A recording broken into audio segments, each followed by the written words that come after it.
کوئی شوگر کی پٹی بھی باندھ نہیں چاہتا. حضرت ایوب 18 سال بیمار رہے. زوجہ کہنے لگی دعا کر لو تو آپ فرمانے لگے بی بی سے کہ صحت کتنی دیر رہی؟ اس نے کہا 60 سال. تو آپ فرمانے لگے ذرا بیماری کو بھی 60 سال گزر لینے دو پھر دعا بھی کر لیں. یہ دعا کی اللہ، یہ لفظ کہے اللہ نے صحت دے دی، تندرستی آ گئی. ایک دن گھر میں بیٹھے بیٹھے زوجہ کہنے لگی کہ ایوب یہ بتاؤ دکھ اچھے کہ سکھ؟ آپ فرمانے لگے سارے دن ہی اللہ کے ہیں پر دکھ بڑے اچھے تھے. مجھ سے پوچھو تو دکھ بڑے اچھے تھے. کہا کس طرح؟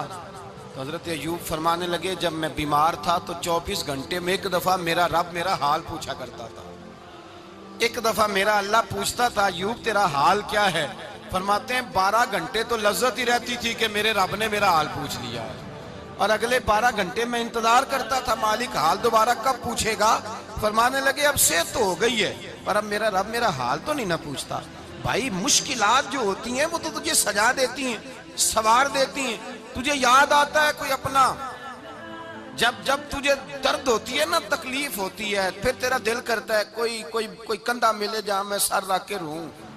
پھر اسی لیے تو کسی درویش سے کسی نے پوچھا تھا اپنا کون ہوتا ہے؟ تو کہا جو تجھے دکھ کے وقت یاد آئے وہ تیرا اپنا ہے. جو تجھے عین آزمائش کے وقت یاد آئے اور تجھے اس کا نمبر فوراً تیرے موبائل پہ چلنے لگے وہ تیرا اپنا سجن ہے جس کو تو دکھ کے وقت یاد کرے. تو بھائی مشکلات کے بعد جو اللہ آسانی دیتا ہے. حضرت ابراہیم کو آگ میں بھی پھینکا گیا، حضرت ابراہیم علیہ السلام کو ستایا بھی گیا، نکالا بھی گیا، لیکن جب ان مشکلات سے گزرے تو میرا رب فرماتا ہے وَإِذِ ابْتَلَىٰ إِبْرَاهِيمَ رَبُّهُ بِكَلِمَاتٍ فَأَتَمَّهُنَّ قَالَ إِنِّي جَاعِلُكَ لِلنَّاسِ إِمَامًا. کہا جب ابراہیم پورے اترے تو پھر ہم نے انہیں امام بنا دیا. یا اللہ کس طرح کی امامت دی؟ فرمایا میں نے اتنی اعلیٰ شان عطا کی ہے کہ اپنے لاڈلے رسول کو جناب ابراہیم کی نسل میں پیدا فرما دیا ہے. میں نے مصطفیٰ کو ان کی نسل میں پیدا کر دیا، قیامت تک کے لیے ان کا وقار بڑھا دیا. اللہم صلی علی محمد وعلا آل محمد کما صلیت علی ابراہیم وعلا آل ابراہیم. ان کی عظمت بڑھا دی اس لیے کہ جب وہ آزمائش سے گزر کر کے آئے پھر جو آسانی دی. میرے نبی پاک صلی اللہ علیہ وسلم نے دین ابراہیمی کی بہت ساری چیزوں کو رکھا. کہا میں ملت ابراہیمی پہ ہوں. جب کوئی مشکلات کو عبور کر کے آتا ہے، جب کوئی تکلیفیں سہ کر کے آتا ہے، اس کے لیے جو اجر ہوتا ہے، اس کے لیے جو پھر اللہ کتنی ذرا بڑی توجہ کیجئے گا. لوگ سمجھتے ہیں فلاں آدمی مشکل میں ہے تو شاید مشکل میں ہی رہے گا، فلاں آزمائش میں ہے تو شاید میرا اللہ فرماتا ہے ایک مشکل دے کے میں 2 آسانیاں بھی دوں گا. تم مشکل دیکھ رہے ہو، مشکل نہ دیکھو، وہ جو اس کو بعد میں آسانی آنے والی ہے، اور ڈبل جو میں اس پر نعمت کرنے والا ہوں اس کو دیکھو. حضرت یوسف کو بھائیوں نے کنویں میں ڈال دیا تھا، اور جب کنویں سے نکلے تو مصر کے بازاروں میں بکے، اور پھر زلیخا نے الزام لگایا تو حالات بگڑ گئے. حضرت یوسف کو جیل جانا پڑا. کتنی کٹھن زندگی تھی، لیکن میرے مالک کو کچھ اور ہی منظور تھا. کنویں میں گرنے والے، بازار میں بکنے والے، جیل میں جانے والے، الزام لینے والے جناب یوسف کو رب کریم نے اسی مصر کا بادشاہ بنا دیا. اللہ پاک نے اسی مصر کا حکمران بنا دیا. یاری تیری سونا ہے پر ازمیشاں تیریاں اگ. اے سونا پرکھیا جاوند آئی پہلو نال اگاں دے لگ. اس کے لیے تھوڑا سا جتن کرنا پڑتا، تھوڑے کٹھن حالات سے گزرنا پڑتا، تھوڑی آزمائشوں کا روپ دیکھنا پڑتا. ہم چاہتے ہیں کہ ہمیں چھیڑے کوئی نہ کوئی تکلیف نہ آئے، کوئی آزمائش. یہ ہو نہیں سکتا میرے بھائی. نامی کوئی بغیر مشقت نہیں ہوا. 100 بار جب عقیق کٹا تب جا کر نگی ہوا. ہم چاہتے ہیں کہ ہمیں کچھ بھی دقت نہ آئے، مشکلات نہ آئے. اور مشکلات تو انسان کو سنوارتی ہیں بھائی، وہ تو نکھارتی ہیں. کبھی پوچھا کرو جا کر کے کسی گندم کے دانے سے کہ تو کہاں سے ہو کے آیا ہے، کہاں سے نکل کے آیا ہے، تو وہ بتلائے گا کہ بڑے مشکل مراحل سے گزرا ہوں اور پھر اللہ نے مجھے طاقت دی ہے کہ میں انسان کے وجود کا حصہ بناؤں. تو بھائی کٹھن مراحل، آزمائشیں، تکلیفیں یہ انسان کو بڑا انسان بنا دیتی، یہ اس کے لیے ترقیوں کا پیش خیمہ ہوتی. ہمارے جوان پریشان ہو جاتے ہیں، عورتیں خاص کر کے اس بات پہ توجہ کریں، وہ بڑی جلدی غم لے جاتی ہیں. وہ کہتی ہیں جانے میرا کچھ ہوگا ہی نہیں، جانے میرا کچھ ہو ہی نہیں سکتا. میرے بھائی درجنوں اور بیسیوں لوگ ایسے ہیں جن کی اولادیں نہیں تھی لیکن نام ان کا ان سے بھی زیادہ ہے جو بڑے بڑے صاحب اولاد. حضرت خواجہ معین الدین اجمیری کو جانتے ہیں آپ لوگ؟ نہیں، جو جانتے ہیں وہ بولے جانتے ہیں جی؟ لو جی، کافی سارے جانتے ہیں، تھوڑے جی رہ گئے نا مگر جانتے ہیں نا خواجہ صاحب کو؟ ان کے کسی بیٹے کو جانتے ہوں؟ نہیں جانتے، نہیں جانتے، نہیں جانتے آپ ان کے بیٹے کو۔ حضرت خواجہ معین الدین اجمیری رحمت اللہ تعالیٰ علیہ کے بیٹے کو نہیں جانتے، لیکن ویسے آپ ہندوستان میں کسی آدمی کو چھیڑ کے دیکھیں، وہ کہے گا میں خواجہ صاحب کا روحانی بیٹا ہوں، میں اولاد۔ حضرت غوث اعظم رضی اللہ تعالیٰ عنہ کی اولاد کو کم لوگ جانتے ہیں، لیکن آپ ویسے کسی کو پوچھ کے دیکھیں 11ویں والا پیر کون ہوتا ہے، ہر آدمی ہاتھ اٹھا کے بتائے گا خدا کے فضل سے ہم پر ہے سایہ غوث اعظم کا، ہمیں دونوں جہاں میں ہے سہارا غوث اعظم۔ لوگ جھوم کے بتلائیں میرے بھائی، یہاں لوگ پریشان ہو جاتے ہیں کہ اولاد ہوگی تو یہ ہوگا، فلاں ہوگا تو یہ ہوگا۔ بھائی ایسی کوئی بات نہیں، میرے پاس پیسے ہوتے تو میرا ابا بیماری سے فوت نہ ہوتا۔ جو مالدار ہوتے ہیں تو کیا وہ بچ جاتے ہیں؟ حضرت اسرائیل انہیں چھوڑ جاتے ہیں؟ او خدا کے بندے تو کیسی بات کر رہا ہے؟ یاد رکھ، یہ جو آزمائشیں ہوتی ہیں، یہ جو تکلیفیں ہوتی ہیں، یہ جو تھوڑے سے مشکل حالات ہوتے ہیں۔ حضرت یونس علیہ السلام کی دوستی ہوگی حضرت جبریل امین سے، تو جناب جبریل ملنے آئے۔ حضرت یونس علیہ السلام فرمانے لگے جبریل میرا دل کرتا ہے مجھے اس بندے کی ملاقات کرا جو اللہ کا سب سے زیادہ عبادت گزار بندہ ہے۔ حضرت جبریل امین لے گئے دور دور فلسطین کے علاقے میں، اور لے جا کر ایک بندے سے ملاقات کرائی جس کی دونوں آنکھیں بھی کوئی نہیں تھی، دونوں بازو بھی کوئی نہیں تھی، دونوں پیر بھی کوئی نہیں تھی، اور اس بندے کی زبان پر لفظ بڑا کیا جاری تھے، یا اللہ تیرا شکر ہے، یا اللہ تیرا، بول کے کہیے یا اللہ تیرا، اے اللہ تیرا شکر ہے، شکر شکر کر رہا تھا۔ حضرت جناب سیدنا یونس علیہ السلام کہنے لگے میں نے تجھے عبادت گزار کو ملانے کو کہا تھا، تو کہاں لے آیا؟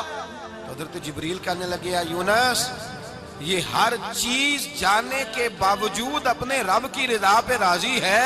اس وقت دنیا میں نبیوں کے بعد جس سے اللہ سب سے زیادہ پیار کر رہا ہے وہ یہی بندہ ہے، یہ اپنے رب کی رضا پہ راضی ہے۔ اے تن میرا کنگی ہووے تے میں زلف سجن دی واواں، تے پوش میرے دی جتی بن جائے تے میں یار دی قدمی آواں، مارو مارو مینو مار مکاؤ کوئی عذر نہ پیش لے آواں، تے جے سونا ہی میرے دکھ وچ راضی، جے سونا ہی میرے دکھ وچ راضی، جے سونا ہی میرے دکھ وچ راضی، تے میں سکھ نو چلے ڈاواں۔ مالک کی جب اس حال میں راضی ہے تو بس ٹھیک ہو گیا، ٹھیک ہو گیا۔ وصل اچھا ہے نہ فراق اچھا ہے، بس جس حال میں محبوب رکھے وہی حال اچھا ہے، بس جس حال میں انہوں نے رکھا بات ٹھیک ہو گئی۔ اس میں اب انسان شکوہ کرتے پھرے کہ یہ کس طرح ہے وہ کس طرح، اپنے آپ کو مطمئن رکھا ہے۔ مشکل کے بعد جو آسانی آل، حضرت لقمان حکیم، ان کے نام پر قرآن مجید کی پوری سورت ہے۔ حضرت لقمان حکیم علیہ رحمہ آپ اپنے بیٹے کو نصیحت کر رہے تھے، کہنے لگے بیٹا کو مشکل آئے تو گھبرانا نہیں، کوئی مشکل آئے تو کرے بیٹوں کو سمجھ آ جائے کہ مشکل آئے تو، سمجھ آ رہی ہے بات کی، مشکل آئے تو۔ اور کیا خوبصورت جملے، بیٹے کو بٹھا کے کہتے ہیں بیٹا چھوٹی مشکل آئے گی تو اللہ بڑی مشکلات آسان کر دے گا، سمجھو چھوٹی مشکلات آئیں تو اللہ نے بڑی مشکلیں اس نے آسان کر دی۔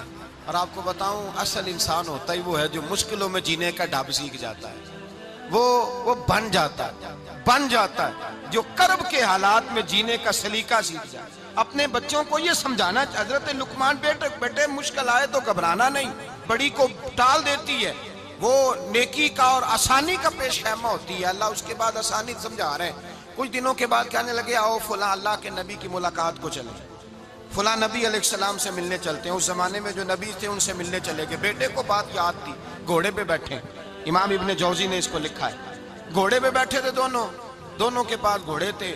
اب رستہ بہت زیادہ تھا، کھانا ساتھ لے لیا، پانی ساتھ لے لیا، رستہ لمبا تھا، صحرا کا علاقہ تھا۔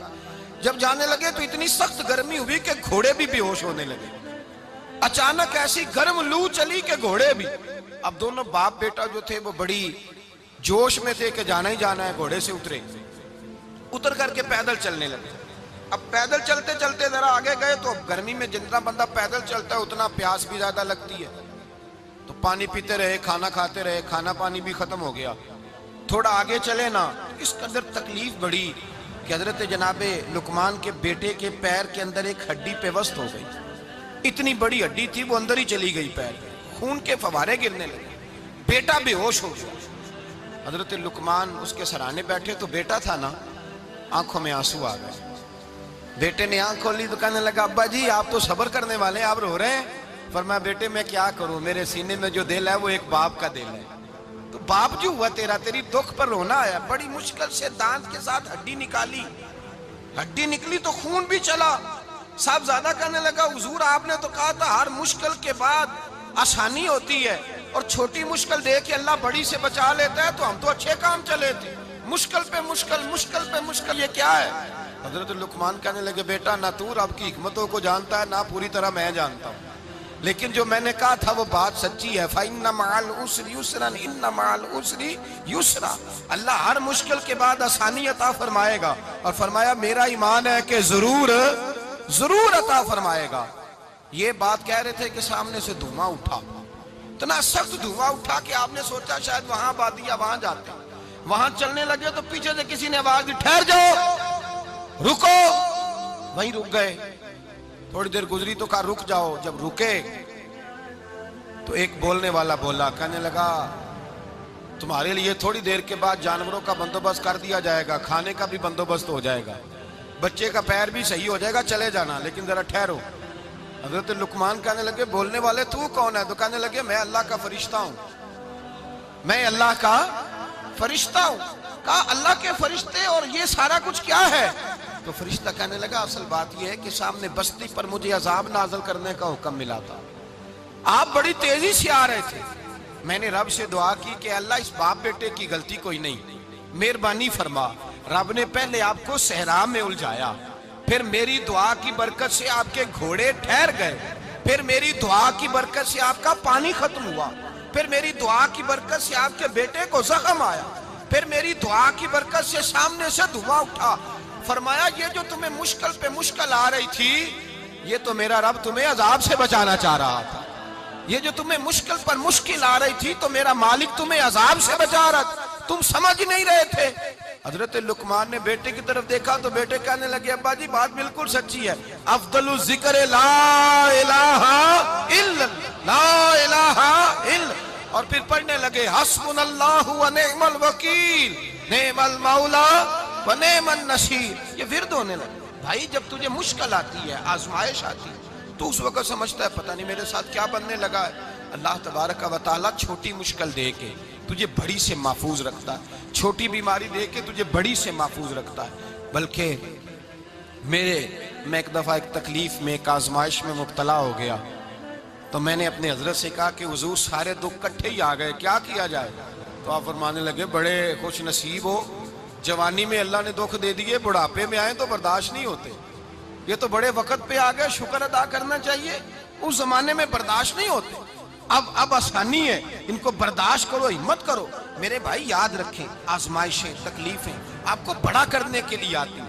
ہم آزمائش کو برا جانتے ہیں، دکھ کو برا جانتے ہیں، دکھ تو بڑے پیارے ہوتے ہیں، یہ رونے کا سلیقہ سکھاتے ہیں، یہ اللہ کو منانے کا طریقہ سکھاتے ہیں، یہ مسجد میں جانے کا۔ وہ جو سکھی بندہ ہے نا، سکھی، مجھے ایک صاحب کہنے لگے دو قسم کے لوگ مدینے سے آتے ہیں، مدینہ شریف پوچھنے لگے، کہنے لگے حضرت جی دو قسم کے بندے ہیں، کچھ واپس جاتے ہوئے تڑپ رہے ہیں، کچھ تصویریں کھینچ رہے ہیں رخصتی کے وقت، فرق کیا ہے؟ تو میں نے کہا وہ جو تصویریں کھینچ رہا ہے وہ امیر آدمی ہے، اسے پتا ہے کہ میں پھر ٹکٹ لے لوں گا، مہینے کے بعد پھر آ جاؤں گا، اور یہ مدینہ چھوڑتے ہوئے تڑپ رہا ہے، یہ کوئی غریب ہے، یہ کہہ رہا ہے پتہ نہیں دوبارہ موقع ملے کہ نہ ملے، یہ دکھی ہے، یہ آزمائش میں دکھی۔ سکھی بندہ تو مکے جا کے نہیں روتا، وہاں بھی کھڑا ہے، ڈٹ کے کھڑا، دکھی کوئی نہیں تو روئے کیسے؟ روئے کیسے؟ دکھیے دی گل دکھی آئی جانے، دکھیے دی گل، کیا خوبصورت لفظ ہے میاں صاحب کی، اور لفظوں میں حسن دیکھے، کہنے لگے دکھیے دی گل اے دکھی آئی جانے تے سکھیے نو کی خبراں، تے یار جنہاں دے موت نے مارے روندے نہیں تک تک قبراں۔ یہ مشکل مرحلہ ہوتا ہے، جب انسان تکلیف میں ہوتا ہے پھر اسے احساس ہوتا ہے، اور تکلیف والے کو ہی تکلیف والے کی تکلیف کا احساس ہوتا ہے۔ جب آپ کو اللہ مشکل دیتا ہے تو سمجھ لیں رب آسانی دینا چاہ رہا ہے، جب تیز دھوپ آتی ہے تو سمجھ لیں اللہ گرم ہوا گزار کے ٹھنڈی بارش برسانا چاہ رہا ہے، اور جب چاروں طرف سے گھٹن ہو، پنجابی میں کہتے ہیں گمہ لگ جائے، تو پھر سارے بول کے کہتے ہیں اب جو طوفان آئے گا وہ سخت ہی آئے گا، اس لیے کہ گھٹن جتنی زیادہ ہوتی ہے پھر فضل بھی اتنا۔ جن لوگوں نے تکلیفیں زیادہ سہی تھی رب نے عزتیں بھی زیادہ ہی عطا فرمائی، جن لوگوں نے تکلیفیں زیادہ سہی نا انہیں اللہ نے درجہ بھی۔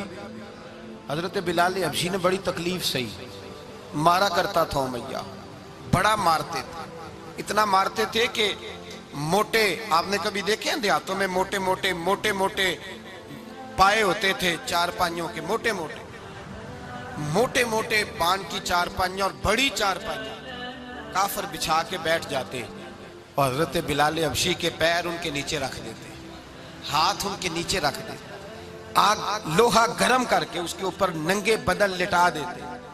مکے نے بڑی آزمائشیں دیکھی، پھر اسی مکے نے مدینے نے عجیب رنگ دیکھا کہ میرے نبی معراج سے واپس آئے اور حضور نے عظمت دی، فرمایا بلال یار تیرا بڑا مقام ہے، تو مدینے میں چل رہا تھا اور میں جنت میں تیرے قدموں کی آواز سن رہا تھا، کتنا تیرا مقام ہے، کتنا تیرا درجہ ہے، میں وہاں تیرے چلنے کی آواز سن رہا تھا۔ حضرت ابو بکر صدیق رضی اللہ تعالیٰ عنہ نے اس زمانے میں حضور کی نوکری کی جب دوسرا جانثار کوئی نہیں تھا، سارے لوگ تانے دیتے، کہتے ابو بکر تو اکیلا ہی سیاںا ہے، سارا مکہ مخالفت کرتا ہے، تو جان ہی نہیں چھوڑتا، سارا زمانہ مخالفت کرتا۔ ابو بکر صدیق نے مال بھی دیا، جان بھی دی، شہزادی حضرت عائشہ بھی دی حضور کی خدمت میں، ہر چیز لٹا دی۔ دنیا کو پتا اس دن چلا جس دن میرے رسول پاک صلی اللہ علیہ وسلم مسجد نبی میں بیٹھے تھے، درجنوں صحابہ تھے، حضور نے فرمایا ابو دردہ کو تو بلاؤ۔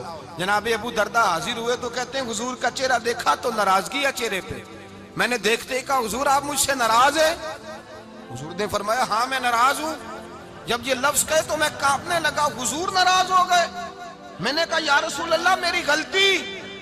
تو نبی پاک نے فرمایا تو میرے ابو بکر کی عظمت نہیں جانتا؟ حضور جانتا ہوں۔ حضور کیا ہوا؟ نبی پاک نے فرمایا کل تو گلی میں گزر رہا تھا، ابو بکر بھی گزر رہا تھا، تو نے سوچا ہی نہیں تو میرے ابو بکر کے آگے آگے چل رہا تھا، یہ خیال ہی نہیں آیا، تجھے پتا نہیں کہ جس نے میرے ساتھ نیکی کی میں نے بدلہ چکا دیا ہے، ابو بکر کا بازو تھام کے اللہ کی بارگاہ میں لے جاؤں گا، میرا رب بھی اسے بدلے عطا فرمائے گا۔ یہ عظمت، یہ شان، یہ بلندی اور رفعت مشکلات سے گزرنے کے بعد ملی۔ میرے نبی پاک صلی اللہ تعالیٰ علیہ وسلم کے ساتھ مولا کائنات شیر خدا حضرت علی نے 9 سال کی عمر سے وفات شروع کی اور تا دم آخری حضرت علی نے وفا کی مصطفیٰ سے، کٹھن مراحل سے گزرے، کٹھن مراحل سے۔ حضرت علی کہتے ہیں میں ہر جنگ میں ہر جہاد میں ساتھ تھا، پر جس دن مکے اور مدینے سے آنے والوں کو حضور بھائی بھائی بنا رہے تھے، مہاجر اور انصار کو بھائی بھائی بنا رہے تھے، فرماتے ہیں میں تنہا کھڑا تھا، کوئی کسی کا بھائی بن گیا، کوئی کسی کا بھائی بن گیا، میں اکیلا کھڑا تھا اور میں سوچ رہا تھا کہ یار میں کدھر جاؤں۔ کہتے ہیں میں اس حد تک آیا کہ میرے آنسو بہنے لگے، لیکن میری مشکلات کو آسانی تب ملی جب مدینے کے چاند دھیرے سے اٹھے، میرے قریب آئے، میرا بازو تھاما اور فرمایا علی باقی سارے بھائی بھائی بن گئے ہیں، انت اخی فی الدنیا والآخرہ، تو میرا بھائی ہے، دنیا میں بھی میرا بھائی ہے، قیامت کے دن بھی میرا بھائی ہے۔ حضور نے اعزاز دیا اور غدیر خم کے موقع پر حضرت علی کا بازو تھام کے کھڑا کر کے حضور نے فرمایا من کنت مولا ہوں فہذا علی مولا، فرمایا جس کا میں مولا ہوں اس کے علی بھی مولا ہے۔ محبوب پاک سید عالم صلی اللہ علیہ وسلم نے جن لوگوں نے مشکلات برداشت کی پھر ان کو اعزاز ملا، ان کو درجے ملے، ان کے لیے جو آسانی۔ حضرت عثمان غنی نے صحابہ میں سب سے زیادہ مظلومیت کاٹی، سب سے زیادہ مظلومیت، 40 دن پانی بند رہا، کھانا بند رہا، تکلیف اور آزمائش کا وقت ہوا۔ امام جلال الدین سیوطی رحمت اللہ تعالیٰ علیہ الحاوی للفتاوی میں لکھتے ہیں، کہتے ہیں جب حضرت عثمان غنی پر کھانا اور پانی بند تھا، ایک شام حضرت عبداللہ بن سلام ملنے گئے، اس شام، اس صبح جس شام حضرت سیدنا عثمان غنی شہید ہوئے، جناب عبداللہ ابن سلام کہنے لگے عثمان تیرا کیا حال ہے، کس پوزیشن میں ہے؟ تو کہتے ہیں جناب عثمان غنی کہنے لگے عبداللہ آج میں بڑا سکھ میں ہوں۔ کہا 40 دن بیت گئے، کھانا نہیں آیا، پانی نہیں آیا، تو آج کیوں سکھی ہو؟ فرمانے لگے آج مدینے کی سامنے والی گلی میں نے مصطفیٰ کا دیدار کیا ہے، اور نبی پاک صلی اللہ علیہ وسلم نے فرمایا عثمان اگر تو کہے تو تیرے لیے پانی کا بندوبست کر دیا جائے، تیری مشکل آسان ہو جائے، اور اگر تو کہے تو تیرے لیے وہ آسانی کی جائے کہ آج تو میرے پاس آ کے روزہ افطار کر لے۔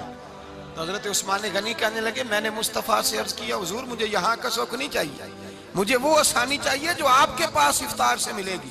فرمانے لگے آج میں رخصت ہو جاؤں گا، افطار رسول اللہ کے پاس کروں گا۔ حضرت عبداللہ ابن سلام فرماتے ہیں پھر اس شام حضرت عثمان شہید ہو گئے۔ لوگ کہنے لگے عثمان شہید ہو گئے، اور میں کہنے لگا نہیں، انہوں نے جا کے نبی پاک کے دسترخوان پہ روزہ افطار کر لیا ہے۔ روزہ افطار بھائی، پھر بعد میں جو آسانی ملی ان لوگوں، جو ان لوگوں کو درجات نصیب ہوئی، کٹھن۔ حضرت عبداللہ مزنی حضور کے غلام تھے، قبیلہ مزن کے رہنے والے، والد فوت ہو گئے، چچا نے پالا تھا، اسلام قبول کر لیا، چچا اسلام کا